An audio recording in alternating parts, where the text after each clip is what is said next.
नमस्कार, मैं हूं शिवमेंद्र और आप देख रहे हैं न्यूज़ 24 पंजाब हरियाणा।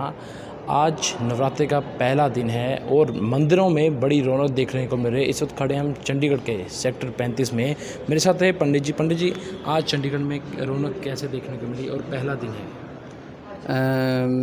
2 वर्षों के बाद लगभग कोरोना महामारी के कारण पिछले 2 वर्ष तो ऐसी रौनक नहीं लग पाई थी, परंतु माता रानी की कृपा से आज इस शरद नवरात्रों में आज पहला नवरात्रा है। पहला, जैसे कि आपको पता ही, हमारे हिंदू धर्म में प्रत्येक वर्ष 2 बार माता रानी के नवरात्रे आते हैं। ये शरद नवरात्रे हैं जो इस बार 7 अक्टूबर से शुरू हुए हैं और एक चैत में नवरात्रे आते हैं गर्मियों में, जो जहाँ से गर्मी प्रारंभ होती है, और ये शरद नवरात्रे हैं। तो इस बार कोरोना महामारी के बाद माता रानी की कृपा से मंदिर में सुबह से ही बड़ी अच्छी रौनक है, भक्तों की भीड़ है। आप जैसा कि देख रहे हैं कि भगत आ रहे हैं, माता रानी को चुन्नी, नारियल प्रसाद वगैरह चढ़ा रहे हैं। और ये 35 सेक्टर का श्री राम मंदिर है 35C में। यहाँ सुबह से भक्तों की बड़ी अच्छी रौनक लगी हुई है।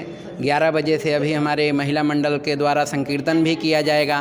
सायं 4 बजे से दुर्गा स्तुति का पाठ माता रानी के प्रांगण में किया जाएगा। तो इस बार बहुत अच्छी रौनक है माता रानी की दया से। पिछले अगर बात करें तो 2 साल से बंद पड़ा था सब कुछ। रामलीला भी बंद पड़ी थी और नवरात्र का त्यौहार भी एकदम से थम चुका था। जी, पिछली बार से तो मतलब कि आप समझ लीजिए पिछले लगभग 2 साल में जब कोरोना प्रारंभ हुआ था तो उस वक्त नवरात्रे प्रारंभ ही हुए थे। वो भी मतलब कि कोरोना महामारी के कारण सारा स्थगित कर दिया गया था। उस साल से लेकर के लगभग 2020 और 21 का पिछला नवरात्रा भी कोरोना महामारी के कारण उस दौरान दूसरी लहर थी तो उसमें भी नहीं हो पाया था। परंतु माता रानी की दया से इस बार कोई ऐसी लहर वगैरह की अभी तक तो आशंका जताई जा रही है कि तीसरी लहर आएगी, परंतु अभी तक तो कुछ ऐसा है नहीं, जिसके कारण भक्तों के अंदर से वो डर निकल चुका है और वो माता रानी के दरबार में पूरे विश्वास से और श्रद्धा भक्ति से आ रहे हैं।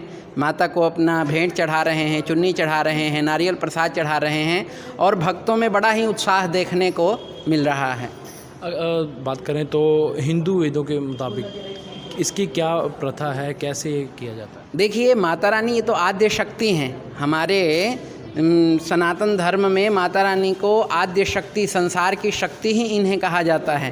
तो जब से सृष्टि का प्रारंभ हुआ है, माता रानी का तो देवताओं के द्वारा भी इन नवरात्रों में पूजन किया जाता है और हमारे इस समस्त पृथ्वी पर हिंदू धर्म के अंतर्गत आने वाले समस्त जो भी हिंदू जनसंख्या है वो माता रानी के ये प्रत्येक वर्ष के दोनों नवरात्रों को विधिवत व्रत रखते हैं, माता रानी का पूजन करते हैं। आज के समय में जितने हमारी माता रानी के 51 शक्तिपीठ हैं भारतवर्ष में, उन 51 शक्तिपीठों में इन नवरात्रों में बहुत ही रौनक लगती है। बहुत भगत वहाँ लाखों की संख्या में श्रद्धालु उन मंदिरों में जाते हैं। जैसा कि आप सब जानते ही हैं कि माता रानी के नवरात्रे प्रत्येक वर्ष में 2 बार आते हैं और यही मान्यता के हिसाब से इन 9 दिनों में माता रानी की पूजा अर्चना, उनके व्रत रखे जाते हैं और भगत अपने श्रद्धा अनुसार माता रानी की सेवा करते हैं, उनकी श्रद्धा भक्ति से पूजा करते हैं, अर्चना करते हैं। तो ये श्राद्ध के अगले ही दिन जो आखिरी श्राद्ध होता है उसी के दिन ही शुरू होता है? जी, आखिर 15 दिन का इससे पूर्व में श्राद्ध होता है। जो आश्विन मास का कृष्ण पक्ष होता है वो पितरों के लिए होता है और पितरों के बाद ये हम माता रानी की अर्चना पूजा करते हैं। ये माता रानी का भी यही संदेश है। श्राद्ध से पहले गणेश जी का जो है वो उत्सव होता है, गणेश चतुर्थी इत्यादि, और 14 दिन का गणेश जी का उत्सव होता है। तो जिस प्रकार गणेश जी ने अपने आचरण से माता पिता का पूजा करके और उन्होंने वो प्रथम पूज्य हुए हैं इस संसार में, तो गणेश जी हमें यही संदेश देते हैं कि आप माता पिता का श्रद्धापूर्वक पूजन कीजिए। जो घर में आपके हैं उनके साथ आप उनको मान सम्मान दीजिए, उनकी पूजा अर्चना कीजिए। उसके बाद जो आपके पूर्वज हैं जो हमें छोड़ के चले गए हैं, आप उन्हें अपनी श्रद्धा, श्राद्ध का मतलब होता है श्रद्धा, कि आप उन्हें अपनी श्रद्धा से क्या अर्पित करते हैं, कैसे उनको श्रद्धा से याद करते हैं। क्योंकि ये श्राद्ध हमारे पितरों के लिए होता है। उन 15 दिनों में हम अपनी श्रद्धा से जो भी अर्पित पितरों के लिए करते हैं वो उन्हें प्राप्त होता है और पितरों का आशीर्वाद हमें प्राप्त होता है।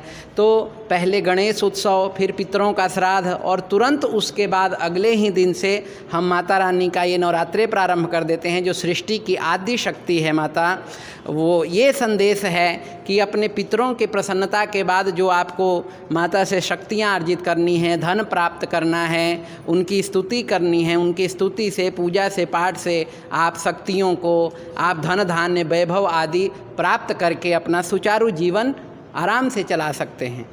तो मेरे साथ है पंडित जी, इनका ये कहना था कि सबसे बात करें तो पहले गणेश चतुर्थी मनाई जाती है, उसके बाद पितरों का श्राद्ध किया जाता है और उसके बाद माँ देवी नवरात्रे जो हैं उनकी पूजा की जाती है। मैं अभिषेक मेहरा, न्यूज़ 24 चंडीगढ़।